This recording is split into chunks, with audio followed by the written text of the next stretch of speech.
بسم اللہ الرحمن الرحیم الحمد للہ رب العالمین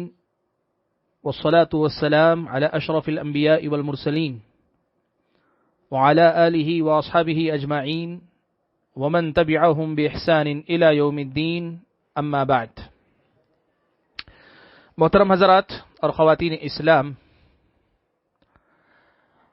آج آپ حضرات اور خواتین کے سامنے جس مسئلے کی میں وضاحت کرنا چاہتا ہوں، اس مسئلے کا تعلق سوشل میڈیا پر وائرل ہونے والے بعض میسیجز یا بعض ویڈیوز یا بعض آڈیوز سے متعلق ہے، جن میں یہ دعویٰ کیا گیا ہے کہ کورونا وائرس یا کووڈ-19 کا تذکرہ قرآن مجید کے اندر آیا ہے،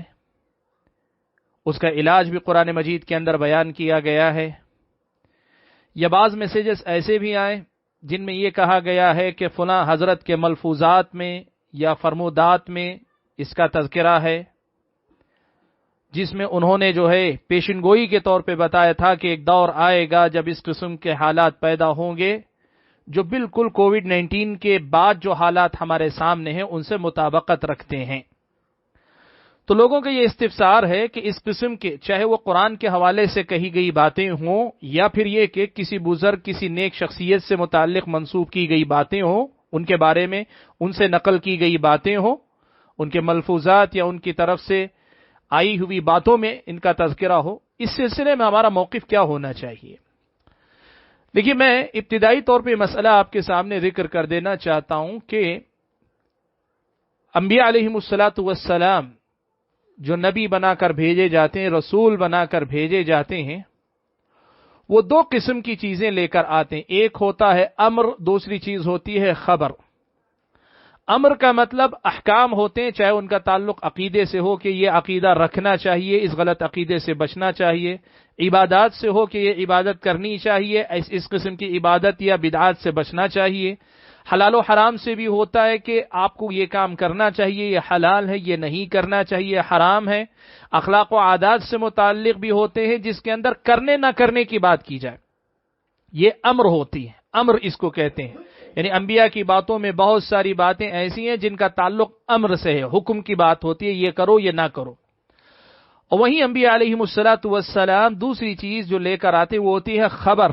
یعنی کچھ حقائق کی خبر دیتے ہیں، اور یہ خبر وہ جو دیتے ہیں پچھلے لوگوں کی بھی خبریں، جس امت میں وہ رسول ہیں اس سے پہلے والی امتوں کی خبریں بھی دیتے ہیں،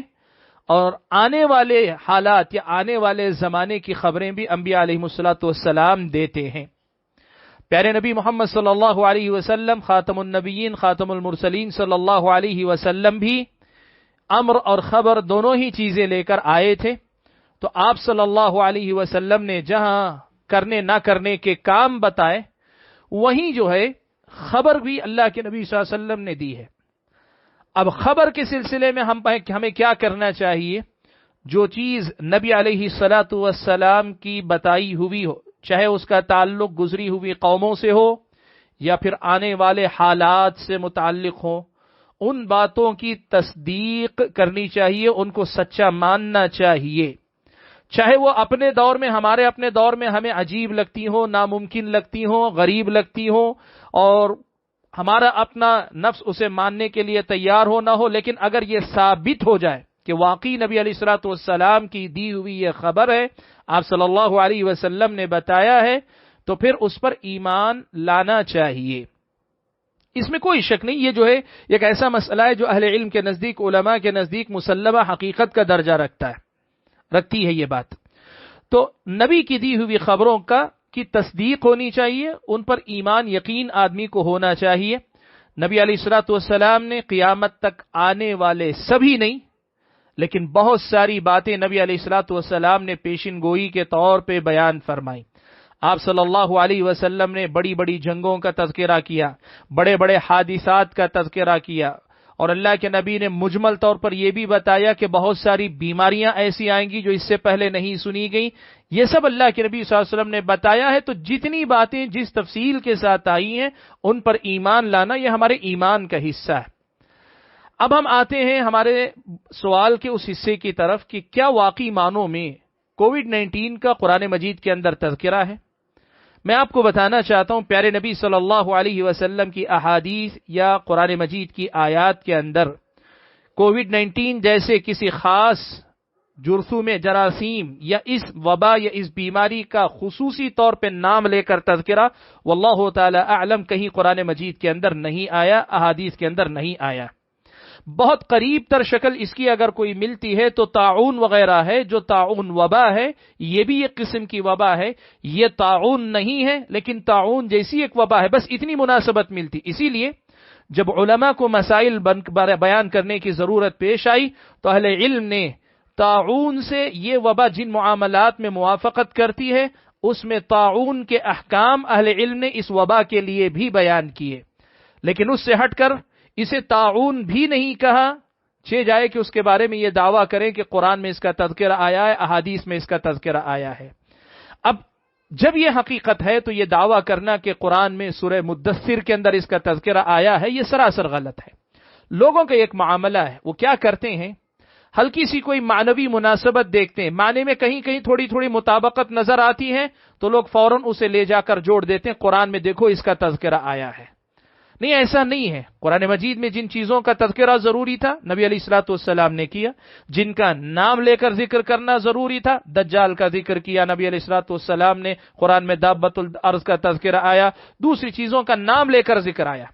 اور جن چیزوں کا نام لے کر نہیں، علامتوں کے ذریعے تو علامتوں کے ذریعے اللہ کے نبی نے ذکر کیا، لیکن ساری چیزوں کا تذکرہ اللہ کے نبی صلی اللہ علیہ وسلم نے نہیں کیا۔ لہٰذا صرف معنوی مناسبت دیکھ کر یہ دعوے کرنا کہ قرآن میں کورونا وائرس بھی کا تذکرہ بھی آیا ہے، اس کا علاج بھی آیا ہے، یہ انتہائی غلط معاملہ ہے۔ اب میں آپ کے سامنے کہوں کہ لوگ ایسا کیوں کرتے ہیں؟ ایسا کرنے کے پیچھے بنیادی طور پہ ایک جذبہ یہ ہوتا ہے بہت سارے لوگوں کا کہ وہ اسلام کی حقانیت ثابت کرنا چاہتے ہیں کہ دیکھو قرآن مجید نے جو ہے 1400 سال پہلے اس کا تذکرہ کر دیا۔ ہم آپ کو بتانا چاہتے ہیں کہ اسلام دین برحق ہے، اس کے برحق ہونے کے لیے جتنے دلائل نبی علیہ الصلوۃ والسلام نے اپنی زندگی میں دے دیے وہ کافی ہیں۔ اس کے بعد نئے استنباط استدلال اس قسم کے جن کا حقیقت سے تعلق نہ ہو، ایسے استنباط اور خامخواہ کے تکلف کی ضرورت نہیں ہے اسلام کی حقانیت کو ثابت کرنے کے لیے۔ اسلام نے جو باتیں اپنی حقانیت کے لیے کہہ دی وہ بہت کافی ہیں، اس کے بعد مزید کسی اس قسم کی باتوں کی ضرورت نہیں ہے۔ اور دوسری بات، بہت سارے لوگ چاہتے یہ ہیں کہ قرآن کے سلسلے میں جو ہے ایک نئی بات لوگوں کے سامنے لائی جائے تاکہ قرآن سے لوگوں کو جوڑا جائے۔ یاد رکھیں، اہل علم نے اس قسم کی جو باتیں کہی جاتی ہیں اس کو تفسیر باطنی سے جوڑا ہے۔ باطنی یا فرقے کی جو تفسیرات ہوتی ہیں اس قبیل کی یہ تفسیرات ہیں کہ کوئی لفظی مناسبت نہیں، کوئی معنی کے اعتبار سے جو ہے سیدھے سیدھے اس کا تعلق نہیں، بتکلف لوگ لا کر اسے جوڑنے کی کوشش کرے، کہیں کی کہیں لے جائیں۔ یاد رکھیں، قرآن مجید کے اور احادیث کے الفاظ سے جو معنی لیا جاتا ہے یا تو وہ شرعی مفہوم ہونا چاہیے یا عرفی، عرف کے اندر وہ مفہوم عام ہونا چاہیے، اللہ کے نبی کے زمانے میں جو معروف مفہوم تھا اس مفہوم میں یہ معنی داخل ہونا چاہیے، یا پھر لغوی مفہوم ہونا چاہیے۔ تینوں قسم کے مفہوم نہ ہو تو پھر وہ باطنی تفسیر کے درجے میں جاتی ہے، جو سراسر غلط ہے قرآن کے معاملے میں، جرأت ہے قرآن کے سلسلے میں، یہ غلط ہے، ایسا نہیں ہونا چاہیے۔ جہاں تک بات ہے بعض بزرگوں کے فرمودات وغیرہ میں ان باتوں کا پایا جانا، تو یہ بات یاد رکھیں، لوگ ان کا تذکرہ کر کے جن بزرگوں یا جن شخصیتوں کے نام سے یہ باتیں نقل کی جاتی ہیں ان کی بزرگی بھی ثابت کرنا چاہتے ہیں، اور کہیں نہ کہیں یہ بھی ثابت کرنا چاہتے ہیں کہ وہ اپنے موقف اور مسلک اور اپنے عقیدے ایمان میں برحق تھے، اسی لیے دیکھو ان کی کہی بات سچ ہو گئی۔ یاد رکھیں، کسی کے صحیح اور غلط ہونے یا کسی کے صحیح راستے یا غلطی پر گمراہی پر ہونے کا معیار، کسی کی پیشن گوئیاں کبھی اسلامی شریعت میں معیار نہیں قرار پاتی ہیں،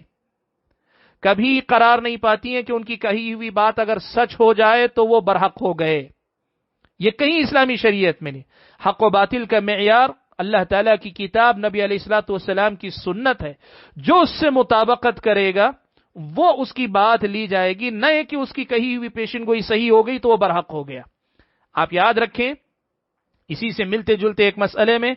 اہل علم کے پاس یہ بات آئی، امام شافعی رحمۃ اللہ علیہ اور لیث ابن سعد مصری رحمۃ اللہ علیہ کے درمیان یہ بات ہوئی، کچھ لوگوں نے، لیث ابن سعد نے یہ بات کہی کہ اگر تم کسی آدمی کو ہواؤں میں اڑتے ہوئے دیکھو تب بھی اسے برحق مت مانو، اس لیے کہ ہواؤں میں اڑ کے دکھا رہا ہے، برحق مت مانو یہاں تک کہ اس کی باتوں کو قرآن و سنت پر پیش کر کے دیکھو۔ وہیں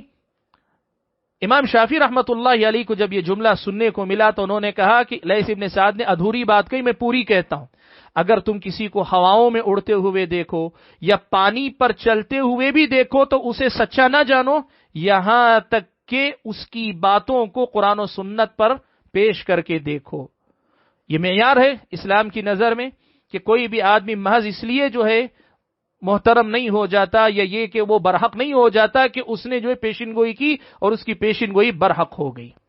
آپ یہ بات بھی نوٹ کیجئے کہ پیشن گوئیوں کا معاملہ ایسا ہوتا ہے کہ ایک آدمی 25 پیشن گوئیاں کرتا ہے، ایک صحیح نکل جاتی ہے، 24 جو غلط نکلتی ہیں لوگ اس کی بات نہیں کرتے، لیکن 25ویں صحیح نکل گئی اس کا جو ہے پورے عالم میں ڈھنڈورا پیٹتے ہیں۔ یہ صحیح طریقہ نہیں ہے،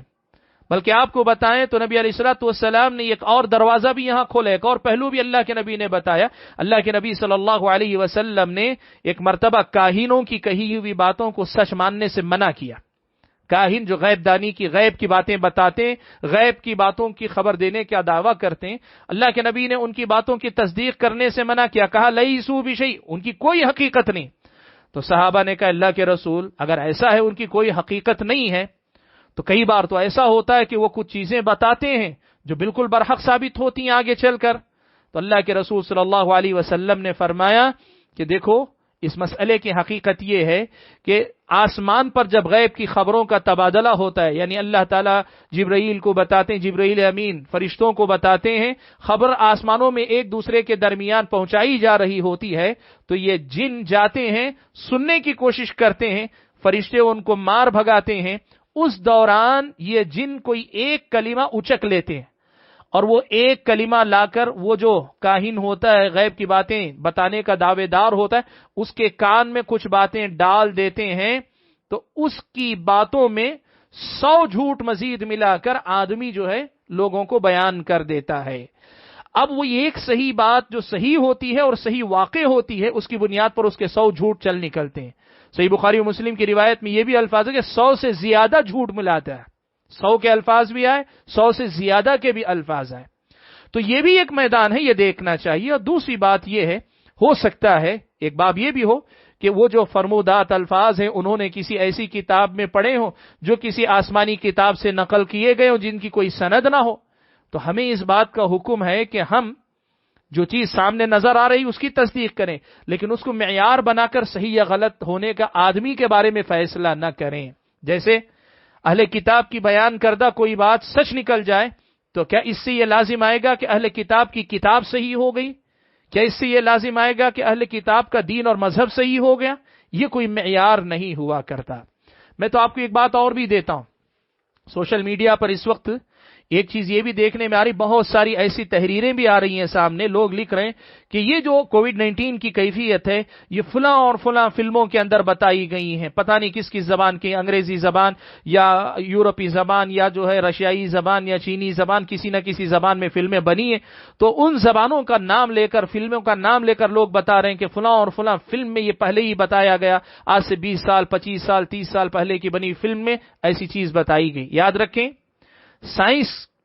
کی دنیا، مغربی دنیا کے اندر فکشن پر، فیکٹس پر نہیں بلکہ فکشن پر بہت ساری کہانیاں لکھی جاتی ہیں اور اس پہ فلمیں بنائی جاتی ہیں۔ اگر ان کے اپنے تخیلات اور ان کے اپنے ذہن کی جو اپج تھی اس سے ملتی جلتی بعض فلموں کی کہانیاں صحیح ثابت بھی ہو جائیں، اس یہ نہیں ثابت ہو جاتا کہ وہ لوگ جو پیشن گوئی کیے تھے وہ برحق تھے، نہیں، وہ فکشن کے نام پہ بہت ساری چیزوں کا تخیلاتی طور پر بیان اور تذکرہ کرتے ہیں۔ ہو سکتا ہے جیسے لوگ کہتے ہیں کہ اس کے پیچھے کانسپریسی بھی ہے، ہو سکتا ہے کسی نے واقعی اس آئیڈیا کو اب عملی جامہ پہنا، یہ بھی ممکن ہے، لیکن یہ نہیں ہو سکتا کہ ان کی کہی ہوئی ایک کہانی کی وجہ سے جو صحیح ہو رہی ہے ان کی بقیہ ساری فلموں میں کہی گئی کہانیوں کو سچ مان لیا جائے۔ یہ جو ہے ساری حقیقتیں ہیں، تو لہٰذا قرآن و سنت سے زبردستی ثابت کرنے کی کوشش کرنا یہ بھی بے بنیاد عمل ہے۔ یا کسی بزرگ کسی شخصیت کے فرمودات کا سہارا لے کر یہ ثابت کرنے کی کوشش کرنا کہ انہوں نے خبر دی ہے، یہ بھی صحیح طرز عمل نہیں ہے۔ اور تیسرے نمبر پر کسی فلم، کسی سیریل یا کسی رائٹر کسی کی بک کسی کا حوالہ دے کر کہنا کہ یہ دیکھو اس نے خبر دے دی تھی تو اس سے پتا چلتا ہے کہ وہ جینیس تھا، فلاں تھا، یہ ضروری نہیں ہے۔ ان سب باتوں کے پیچھے پڑنے کے بجائے مومنانہ مزاج پیدا کریں۔ مومن اس قسم کی جو ہے وہمی باتوں پر، اس قسم کی تخیلاتی باتوں پر، اس قسم کی جو ہے